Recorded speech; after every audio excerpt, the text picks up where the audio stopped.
नवरात्राचे दिवस चालू झालेले 9 दिवसाचा उपवास असतो. अशा वेळेस आपल्याला सुकी भाजी खाऊन कंटाळा येत असतो किंवा असे पातळ काहीतरी लिक्विडसारखं आपल्याला पिण्यासाठी किंवा खाण्यासाठी पाहिजे नसतं. तर आज आपण उपवासाची कढी कशी बनवायची हे बघतोय.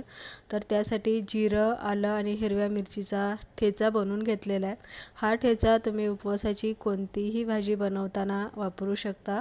त्यानंतर एक मोठी वाटी घट्टसर दही घेतलेलं आहे. त्यामध्ये तुम्ही वरईचं जे तांदूळ असतं त्याचं पीठ घालू शकता, साबुदाण्याच्या तांदळाचं पीठ घालू शकता किंवा तुम्ही राजगिरीच्या पीठसुद्धा तुम्ही इथे घालू शकता. 2 चमचे मी पीठ घालून मिक्सरला फेटून घ्यायचं आणि त्यामध्ये पाणी घालायचं आणि हा ठेचा जो आपण बनवून घेतला आहे हा ठेचा आपण इथे तडक्यासाठी वापरणार आहे. तर उपवास चालू असताना शक्यतो शेंगदाण्याचं तेल किंवा तुपाचा वापर करायचा. बाकीचं तेल उपवासाला शक्यतो नाही चालत.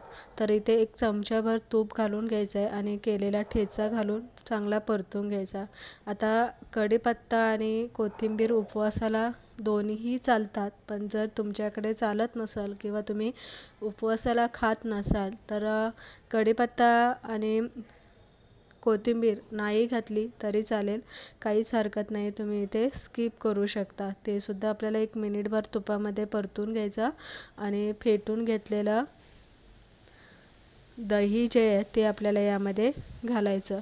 आता इथे आपल्याला दही आंबट, गोड आणि तिखट अशी करायची आहे. तर यामध्ये मोठा गुळाचा खडा घालून घ्यायचा आहे. सगळ्यात शेवटी चवीप्रमाणे यामध्ये मीठ घालायचं आहे आणि गॅस मोठा ठेवायचा आहे आणि कढीला एक चांगली उकळी फुटेपर्यंत कढी इथे आपल्याला सारखी अशी ढवळत राहायची. त्यामुळे काय होतं, कढी जी आहे ती फुटत नाही आणि एकसंग तिला घट्टपणा येतो.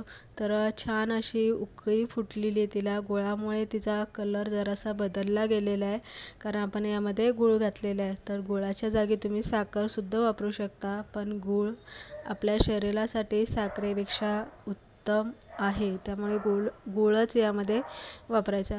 कढीला उकळी आली की 10 मिनटं कढी उकळती ठेवायची, म्हणजे कढी व्यवस्थित पीठ त्यामध्ये घातले ते शिजलं जातं. बघू शकता छान अशी आपली उपवासाची कढी बनवून तयार झालेली. 9 दिवसामध्ये तुम्ही 9 दिवस जरी बनवून खाल्ली तरी पचायला एकदम उत्तम म्हणून कढी आहे.